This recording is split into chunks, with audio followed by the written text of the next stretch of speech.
Bom dia. Continuando, né, trabalhando com objeto, primeira coisa, ao invés da gente dar o nome, vamos perguntar, como é que é o nome desse aqui? Como é que a gente chama? Ah, macaco, sagui, mico.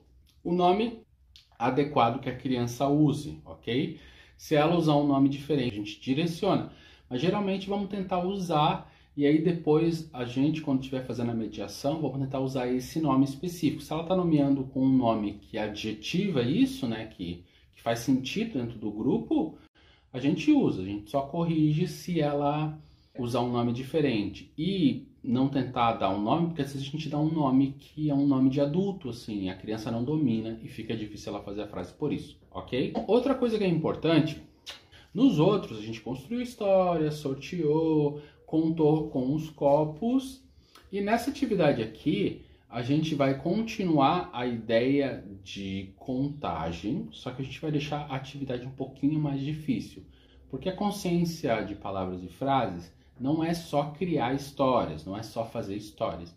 A gente também, numa etapa mais elaborada, a gente pode analisar os elementos da frase. Pode fazer como se fosse uma análise sintática oral. E aí aqui a minha sugestão, né, para as crianças, né, a gente vai criar uma história. Então vamos pensar numa história bem rapidinha com cenoura e macaco.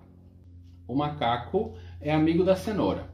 Ponto final, ok? O que a gente vai fazer? A gente vai contar os elementos dessa frase. Vamos dizer que a criança já esteja afinada para contar. Então, o macaco, né, objeto, é amigo da cenoura. Deixa eu tirar aqui da frente, ok? Vamos contar. 1, 2, 3, 4, 5, 6. Nessa atividade eu vou desafiar você a fazer algo a mais do que descrever o planejamento. Eu quero desafiar você a pensar em 3 possibilidades de alteração, ok? Essas 3 possibilidades, a gente vai registrar elas em cartelinhas, em fichinhas para sortear. Então essa atividade, além de construir a frase, é a primeira etapa, depois contar, a gente vai ter que fazer 3 transformações. Em que sentido? Eu gostaria que você pensasse em formas de diferenciar primeiro o gênero. Então você faz uma cartelinha, pode ser dizendo, a dona bruxa fez uma mágica e transformou o macaco numa macaca. Como é que fica essa frase? Pode ser a primeira cartelinha de alteração de gênero. Aqui não se pode mais falar macaco, tem que falar macaca, porque é uma macaca, uma menina. Então como é que fica essa frase? O macaca é amigo da cenoura? Fica estranho. Então, essa primeira carta que vai ser sorteada é para a criança fazer essa transformação de gênero. Pode ser para o macaco, pode ser para a cenoura. A segunda é de número.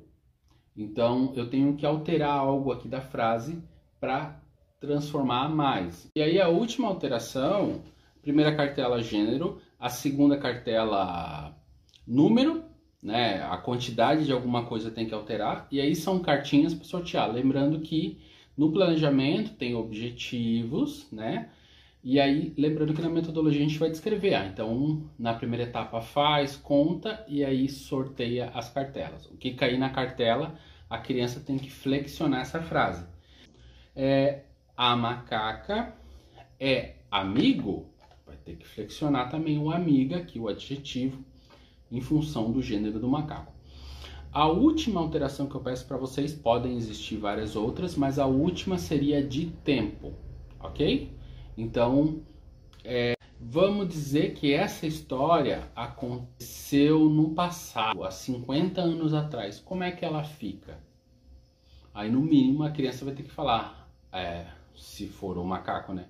O macaco foi amigo da cenoura, ok? Aí faz essas 3 alterações e sorteia. Não precisa sortear as 3, essa a gente pode fazer com bastante calma, pode tentar várias vezes até dar certo. E não precisa ser as 3 cartas de flexão, pode ser uma só, e aí depois, na próxima semana, a gente tenta a segunda. Se fizer as 3 ao mesmo tempo fica bem difícil, tá bom? Beijão, última sugestão.